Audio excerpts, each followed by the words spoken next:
and welcome. My name is Victoria Carl, and I am a teacher at Open High School, and I teach both English and Spanish. And I learned Spanish in middle school and did all of the classes, and I happened to be pretty good at it, and I really liked it. I liked it so much that I started studying language in college and actually got my degree in linguistics, which is the study of language. And I started learning lots of languages. And then I realized, how am I learning these languages? I wanted to know what process was it that helped me understand how to learn a language. So that's what we're going to explore. We're going to explore today from the beginning of language, how it builds and how it's created.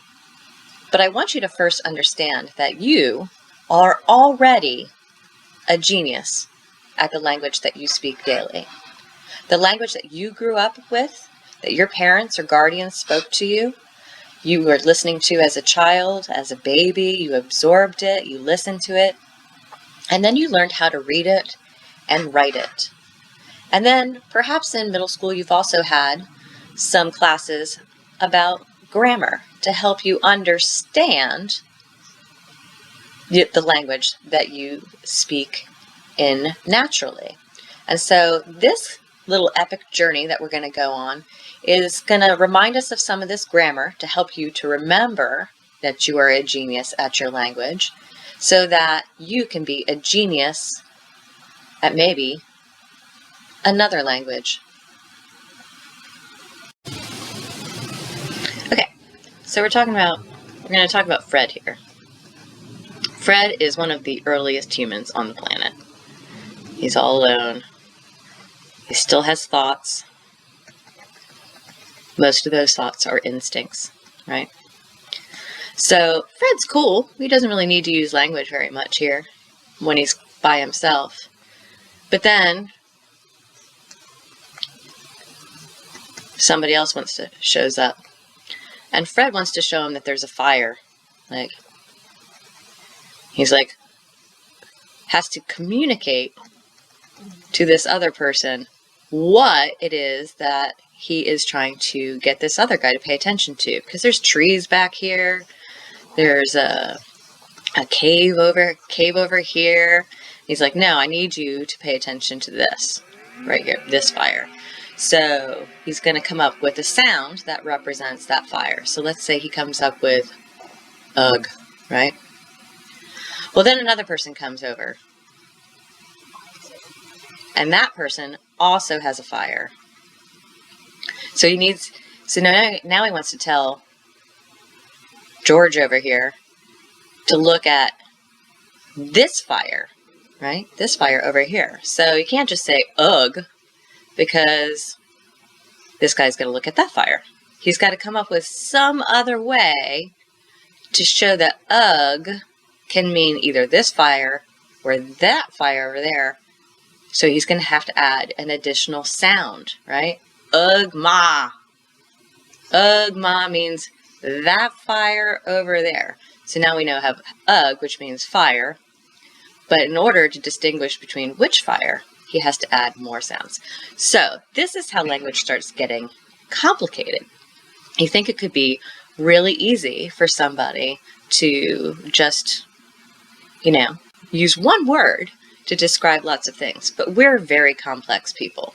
Okay, so now we are starting to understand that the more complex things are, the more we need to use language. Here's a terrible drawing of a brain. I'm really bad at this whole thing, right? This doesn't look like a brain at all. You get the idea, right? It's got lots of wrinkles in it. This kind of looks like a fried egg with hair around it, but that's not what we're going for here. So when we started having all these complex thoughts, our brains had to start creating categories of words, right? So, we have word for fire, right? We've got a word for tree. We've got a word for person, right? And these all have certain things in common, right? They're all people, place, or ideas, which are our nouns. So our brain starts okay, there are certain kinds of words in the world. right? So what if I wanted to tell George to jump over the fire, watch out for the fire, put out the fire? So then these are actions, right? Put out, jump over, right? So these are our verbs. So now George wants to say like, oh, well, that fire is really pretty, or there is a dangerous bear, right? So it's not one of those lovely, nice, furry, fuzzy bears. It's dangerous, or it's tiny, right? So what are these? These are our adjectives, right? So we've got some like basic things here to start off with for our brain to work on. What if the fire is spreading quickly, right? Or Grandpa, you're moving too slowly. We're going to get eaten by that bear. So these are our adverbs. So the brain has to create different kinds of categories for the different parts of language so that it can string them together in a way that makes sense. So Fred's brain was like, oh, I've got some nouns over here, and I've got some prepositions over here, and I've got some verbs, and I've got some words for adverbs now, and I've got some adjectives over here, right? So in order to make sense of it, you can't just have all of those words blubbering around, right? Like blue, bear, ate, cheese. Or, maybe it's like cheese, bear, eat, furry. That doesn't make any sense, right? So you have to come up with patterns, and that's how that the mathematics works in language. So why do we need all these parts of speech? Because, well, George and Fred started having more and more sophisticated language needs because they were joined by a bunch of other people who started building houses and huts and needed to make sure that, the animals, that they could count the animals that they had, and that, wild boars weren't going to kill them. I don't know what that is. That's a giant boar tooth. You can see drawing is not my forte here, right? But things started getting more complicated. They had gardens, they were taking care of one another, they started moving to different places. So just saying the word, fire wasn't enough. They needed to be able to distinguish between the many different fires that were in their neighborhoods and communities that they were starting or fighting against. So when we're looking into George and Fred's brains, it got a lot more complex. And so the brain, again, started to categorize things by those parts of speech that we just reviewed. Language gets more complicated, though, as we discussed. So let's see how in words that happens. We can have a very basic statement. Bear eats. We've got a noun and we've got a verb. But what if there are two bears? Here's bear number one. And then there's another bear over here. Again, please excuse my drawings. So we want to distinguish bear one from bear two. So we're going to say that bear eats. What if we want to say the bear with the giant teeth eats?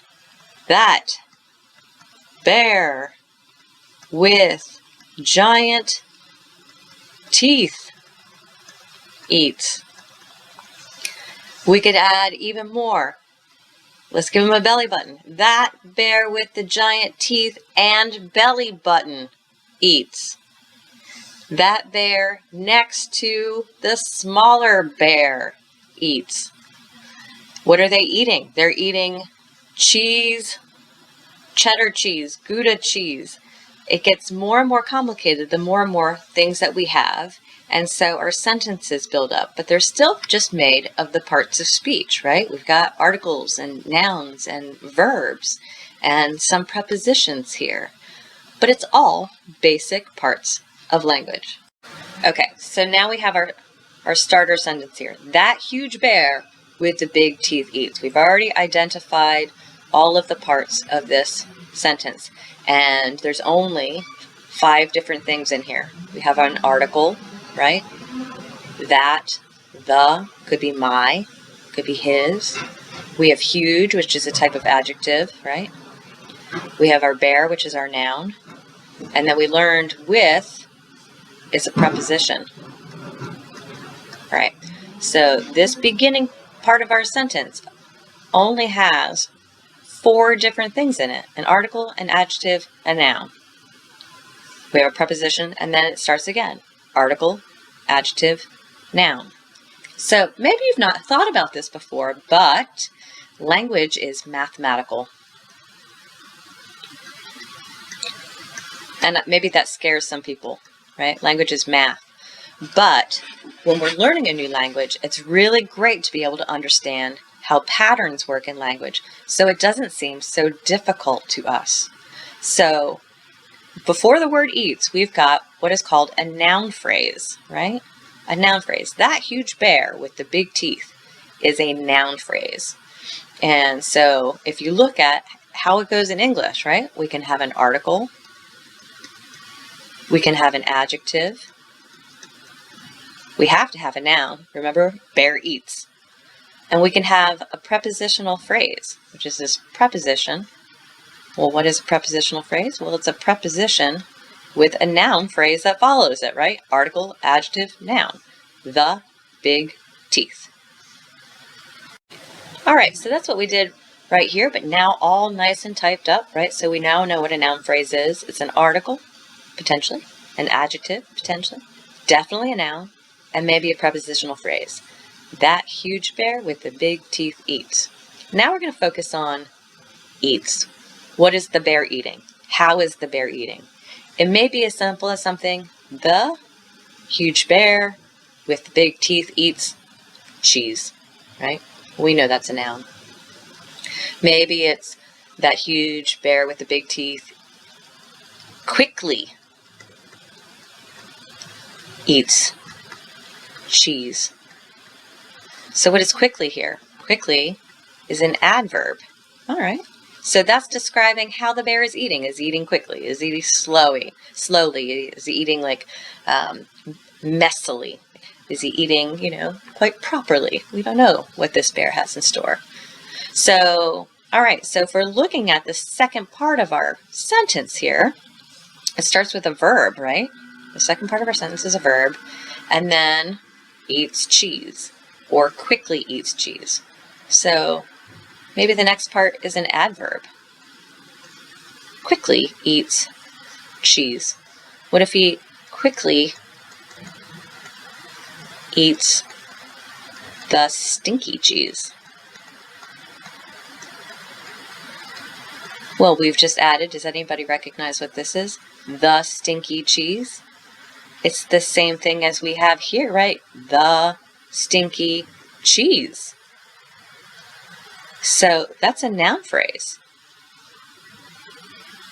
So that takes us to the second part of our equation. All right, so we've got now a really nice kind of complex sentence. That huge bear with the big teeth quickly eats the stinky cheese. So here is your equation for the English language. A sentence is equal to 2 parts. A noun phrase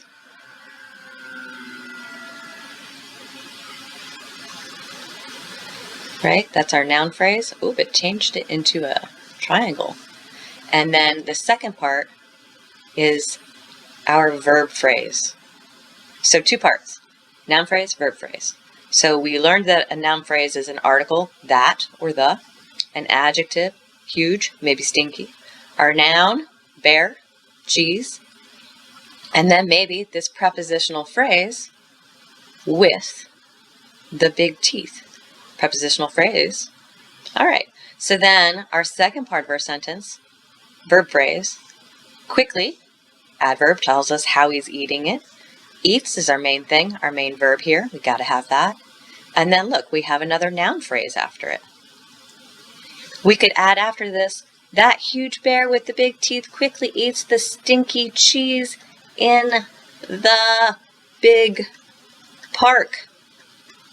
Right? Getting even more detailed, but look what this is. This is a preposition, article, adjective, noun. And so that is another, you guessed it, noun phrase. So it's a big loop, right? We can just keep adding and it's a big loop of language. So that's our basic structure of the English language. It's a simple little math problem. Article plus adjective plus noun plus preposition plus article plus adjective plus noun plus adverb plus verb plus article plus adjective plus noun, right? You get the feeling for its repetitiveness. So now that you've been reminded of all of your parts of speech in English and you remember the fact that you're already a genius, when it comes to learning a second language, you have to think, okay, I'm really great at English right now. I already know all these parts. So what's different? What's different in the other language? And we're learning Spanish here. So let's look at that basic equation that we came up with in English and see where are the differences in Spanish so that maybe we just get a general idea of the things that we're going to have to work on that are going to be a little bit different for us. So let's see, is a sentence still equal a noun phrase plus a verb phrase? Yes, it is. So the basic sentence structure of Spanish is the same. Let's look at the noun phrase. All right. Are there going to be articles? Most likely, right? Yes. Are there going to be adjectives? Yes. But they go after our noun in Spanish. So most of our adjectives are going to go after our nouns. So you see there's a little bit of a difference. Is there going to be a prepositional phrase? Can there be a prepositional phrase? Absolutely. So I want you to see, right, in that first go, we only have one difference, right? That our adjectives go after our nouns. Let's look at our verb phrase. Are we going to have an adverb? Yes. We can have an adverb. Are we going to have a verb? Yep. Can we have a noun phrase again? Yep. Can we have a prepositional phrase? Yep. And is the prepositional phrase still just a preposition plus a noun phrase? Yes. All right, so most of these things are the same. So the only thing that we see that's real different right now is that our adjectives go after our nouns in Spanish. So that's difference number one. All right, let's write a list. Adjective after noun. All right, that's pretty easy. I mean, it's weird to say car blue instead of blue car, but it's not the end of the world. Okay, so we've talked about adjectives after the nouns. So now let's talk about a big difference that we have in Spanish that's not in English. And that's our nouns. In English, we just say chair, or pencil, or table. We don't have any masculine or feminine things in English. It just is a noun. But in Spanish, your nouns hold the power. That means they're either masculine or feminine. Now, who came up with this silly idea? I don't know. They didn't call me and ask me if whether or not this was a good idea to have two different kinds of nouns to confuse everybody. I certainly would not have made a language where that was the case, but that is the case in Spanish. And so knowing that our nouns are very important in Spanish because they hold the power, and the power being whether or not that noun is masculine or feminine.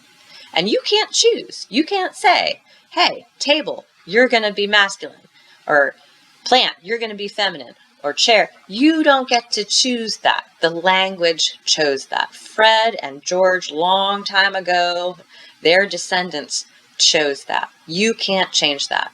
So you have to be able to distinguish whether a noun in Spanish is masculine and feminine. So that's step number 1. That's the most important thing. And if you see on your vocab list, we usually give you the article in front of it to help you understand whether that noun is masculine or feminine. And yes, we make you memorize this because it's super important to the rest of the sentence. So the noun holds to power. It could be el lápiz, la mesa. So we have to understand that there's a difference in the nouns other than English. This noun in English, just plain old noun. Are we jealous of that plain old noun? Absolutely.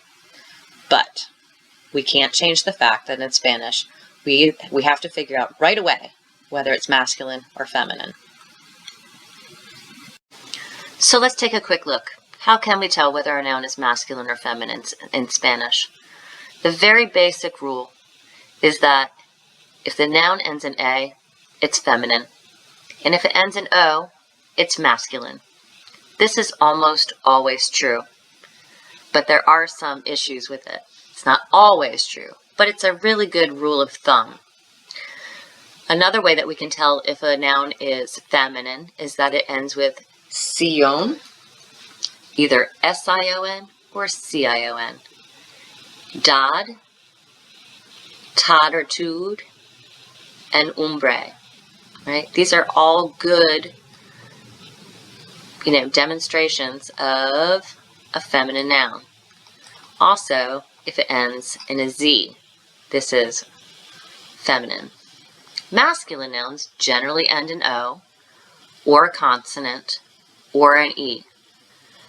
If it ends in ma, pa, or ta, it might be masculine, which is kind of screwy because remember we just learned that feminine ones end in A. So these are the ones that you have to look out for, the little buggers that, don't follow the rules, but they're also cognates. They look like the words in English. Map, planet, right? And they just slap an A on the end, but those are masculine. And then when we have two words together, paraguas, right? This is umbrella. It's two combined words. All right, so those tend to be masculine. So again, but the big thing that you need is either A or O. And then these are our articles, whether it's feminine, la or las if it's plural, una or unas. So the in Spanish is la or las, una or unas if it's some or a. For the articles that we talked about for Spanish, for masculine is el or los, the bear. Uh-oh, my computer's doing funny things. How do I make that go away? There we go.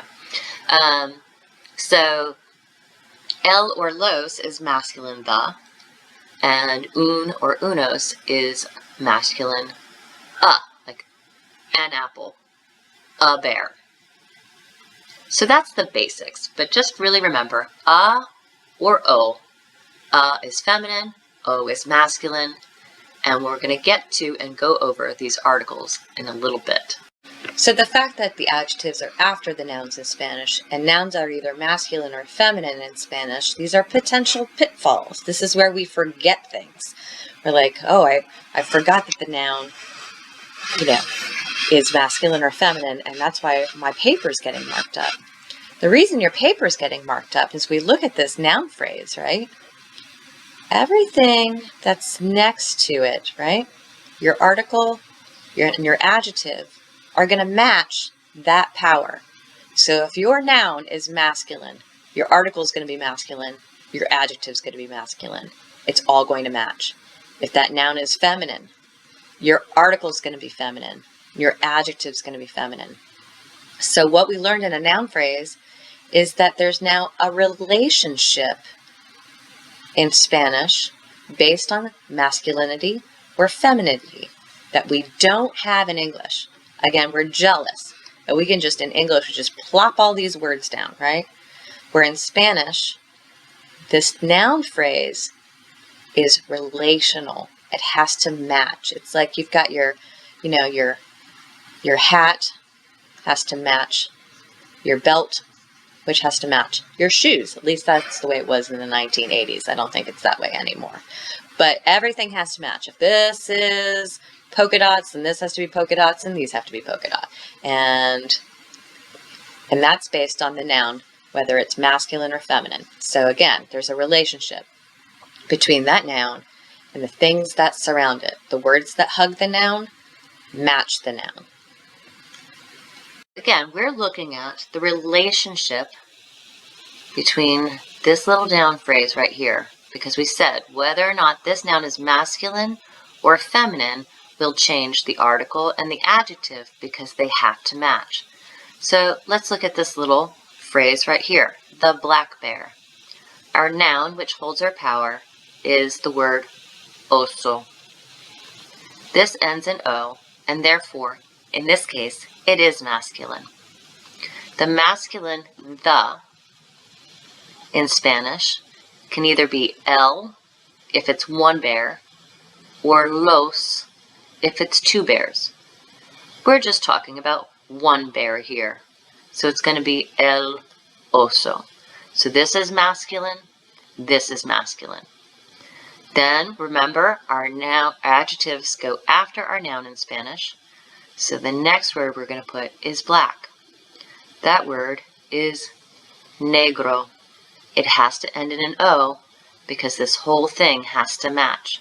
Again, oso is masculine, so our article has to be masculine and our adjective has to be masculine.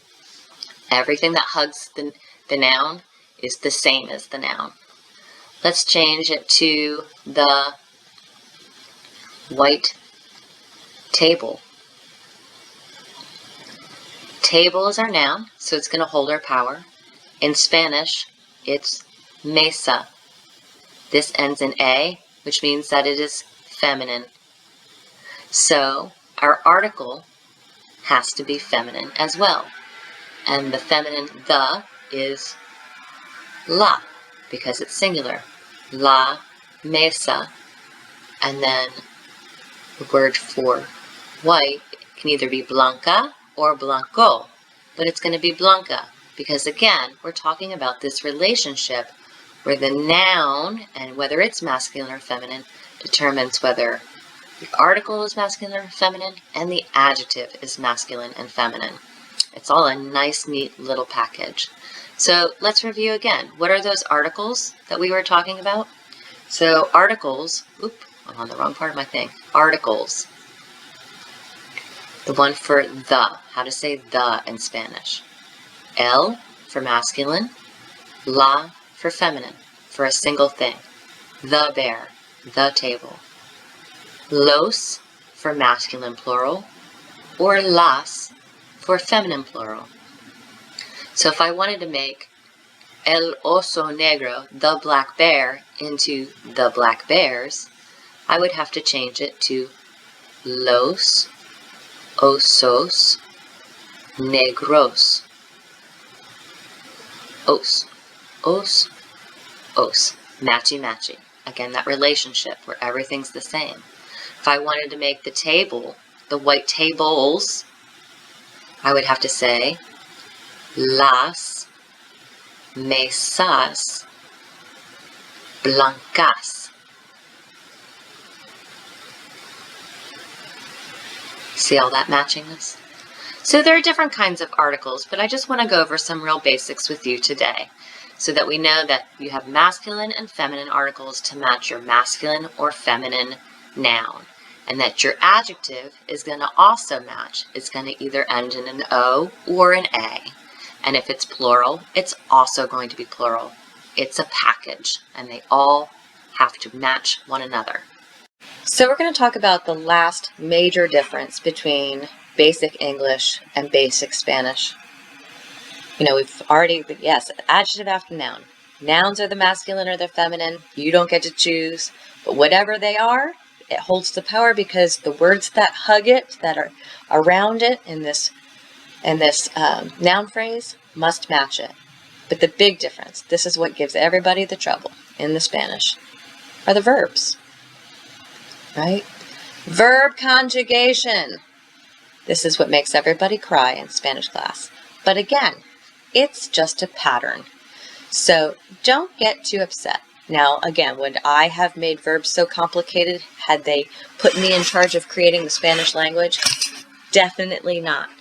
But it's not that bad. It's not that bad. So we're just used to English being simple. I eat, you eat, he eats, we eat, y'all eat, they eat. Not much difference. The only difference that is in English verb conjugation is that for the he, she section, we add an S. Wouldn't that be lovely in Spanish? Wouldn't that be lovely? But that's not the case. So let's take a second and think about verbs in Spanish, right? So I want you to get really familiar with this little grid here. So this is what I tell my kids in my class, is the chart of my heart. It's 1 line down, 2 lines across. This will help make a pattern out of verb conjugation for you.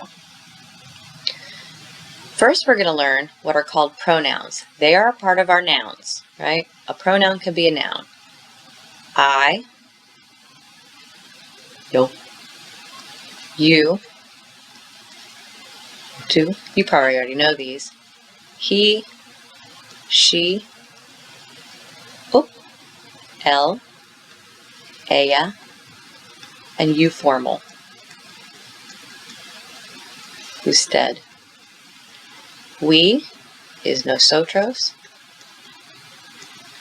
Y'all is vosotros.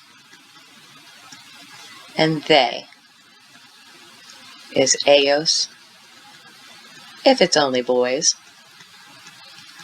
Boys only, like one of those signs out, right? Or ellas, if it's boys and girls or just girls. It still means they.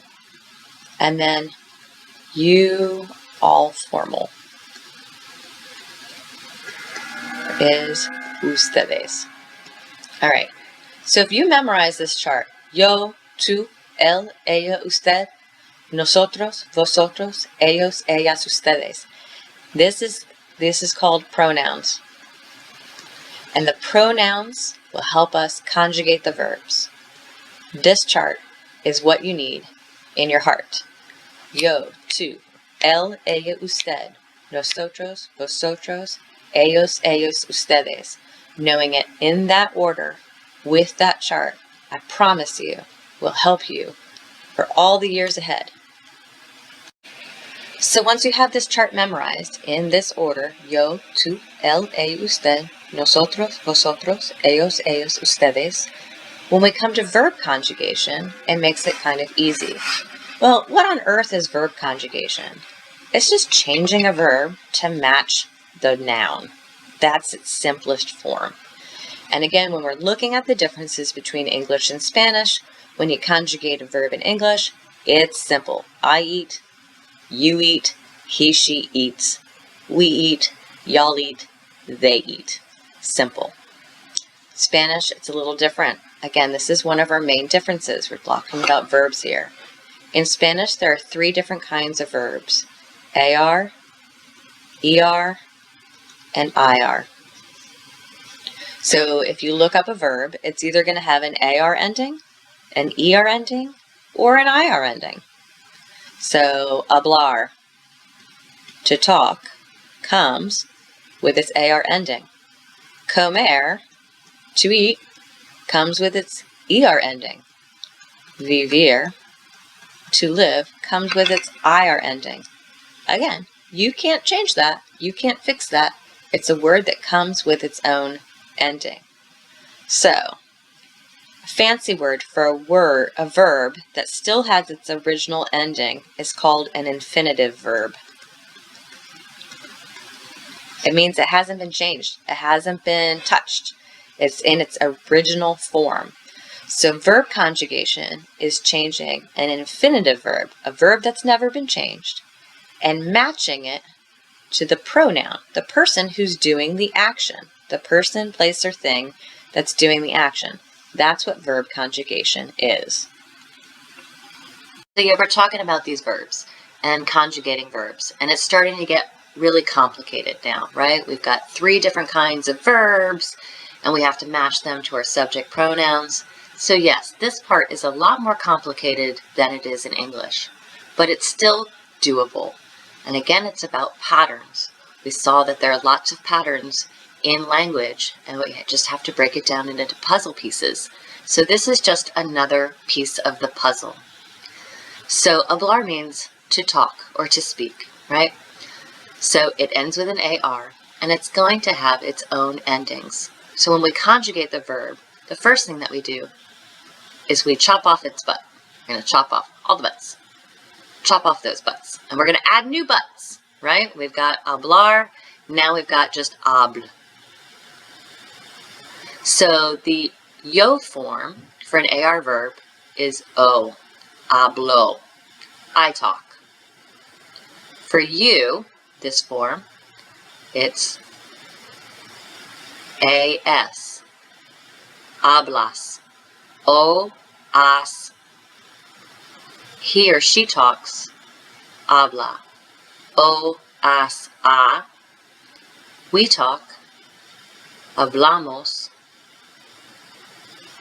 o, as, a, amos. You all talk, I like to say y'all here, y'all talk, habláis. This one gets everybody stuck. O, as, a, amos, ais, and the last one, they talk. Or you formal talk, you all formal, hablan. Repita, o, as, a, amos, ais, an. All right, so we're looking for patterns. If you got the AR one kind of cleared up, then you're going to see how easy ER and IR are. I will tell you this. The yo form and all 3 in the present tense are O's. All right, this is an ER verb. All right, the next one, the to form, hablas. It's an AS. For an ER verb, you're going to change it to ES. Crazy. Habla. You're going to change this A for an ER verb to an E. So this is como, comes, come, AMOS, EMOS, AIS, EIS, AN, EN, right? So it's a pattern. O, as, a, amos, ais, an. It's really the only one you have to memorize because the pattern is where there is an A here, you change it to an E for an ER verb. Now, I'm going to give you a little story about a love relationship between ER and IR. IR verbs wanted to be just like ER verbs. They did everything together. They were exactly the same. So IR was like, I'm going to be just like you. I'm going to have an ES and E. And then IR decided to be an independent verb. And was like, no, I'm going to be my own verb, my own self. So I'm changing this to I. But then IR realized, again, I do like being like ER. And so at the end, it stayed the same as ER. So the IR is only different in these 2 forms, emos and es. All right, so we got a lot of stuff going on here. So let's put it all together. All right, folks, so this is where we bring all of the knowledge that we've learned together. We understand why language became a little bit more complicated, and now we have it in a basic format here. So let's just follow the format and move on. So we're going to talk about the black bear with the, let's say, yellow eyes. Ooh. Eats the green cheese. All right, we're gonna translate all of this little piece by little piece, using the learning that we've done. All right, so remember, what's the most important word in Spanish that holds all the power? is our noun. So let's start with this word noun, bear. We know that it's oso and that it's masculine. And so that which surrounds bear is going to be masculine as well. So what was the masculine article, because that's where we're at here, article, right? What was the masculine article that matches oso? El oso. So we've done the and we've done bear. Black, right? Remember our adjectives go after our nouns, so that's why we're doing that second. And that word is negro. It could be negra or negro. And we're going to say negro because we need it all to match because there is a relationship here, right? All right.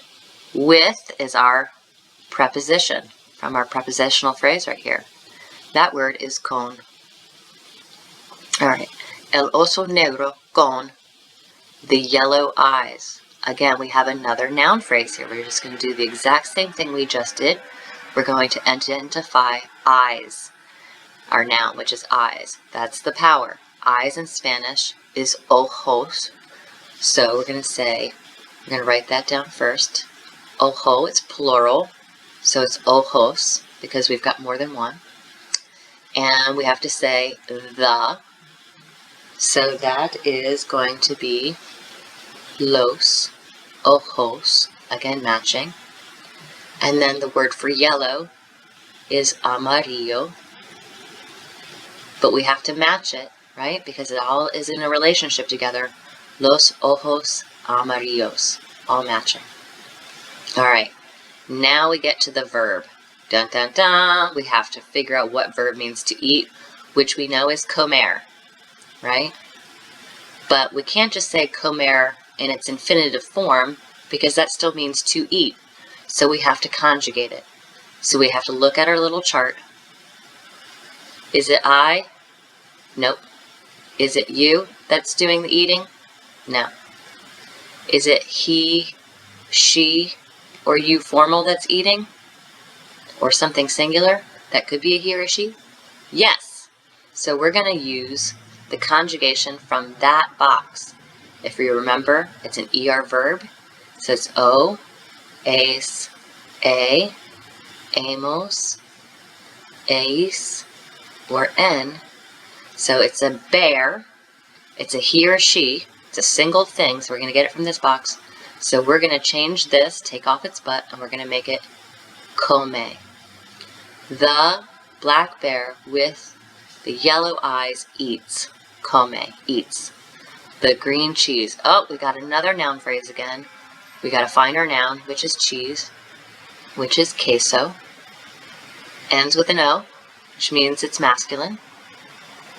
The, singular for masculine, is el. And then green is verde. But wait, that adjective ends with an E. Do I change it to an O? No. If an adjective ends with an E, you leave it be. All right, let's do one more, and then we will let this go. All right, I live in the greenhouses because I'm a wealthy person. I've got more than one, and I really like the color green in the pretty city. So looking at our equation here, do we have an article right yet? No. Do we have a noun? We do. It's the word I. We learned that is yo. All right. Do we have an adjective after that? Nope. Do we have a preposition right next to I? No. So that was super simple. All right. Next is our verb, live. All right. We learned that the verb to live is vivir. It's an IR verb, right? We have to take off that but. We've got to change it to match the yo form. All yos end in O in the present tense. Yo vivo. All right, we got that. In the greenhouses. We've got a prepositional phrase. So the word in is en. And then we've got to look for that noun again. Here it's houses. It's plural. And that word in Spanish is casa. But it's plural, so it's casas. So yo vivo en casas. We're going to do that first. What is the article that matches casas? Las casas. Green, verde, but it's plural. So we're going to add an S. Even though we don't change that E, we're going to add an S. Oh, we got another prepositional phrase. In the pretty city. In, we have to find that noun. Again, it's city. The word for city is ciudad. That's one of those that's a little trickier. Dad is feminine. So, la ciudad bonita. Alright, so we see matchy, matchy, matchy, matchy. So each noun, the words that connect to each noun will match that particular noun. Alright, we have been on a long journey from thinking about, how Fred's brain is organizing parts of speech to help him speak clearly to the members of his community, right?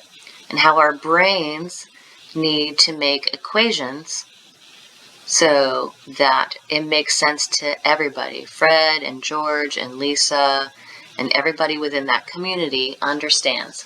And the way they did that, the way our brains did that, is through these mathematical equations. So languages have a lot of basic information the same. When you're looking to learn a new language, look at, hey, what's different? I'm already an English expert, so what's different? What we learned here is that our adjectives go after our nouns. There's a relationship here where all things have to match. Verbs are a lot trickier in Spanish, right? They have to go on this chart and find and make the right puzzle, the right ending.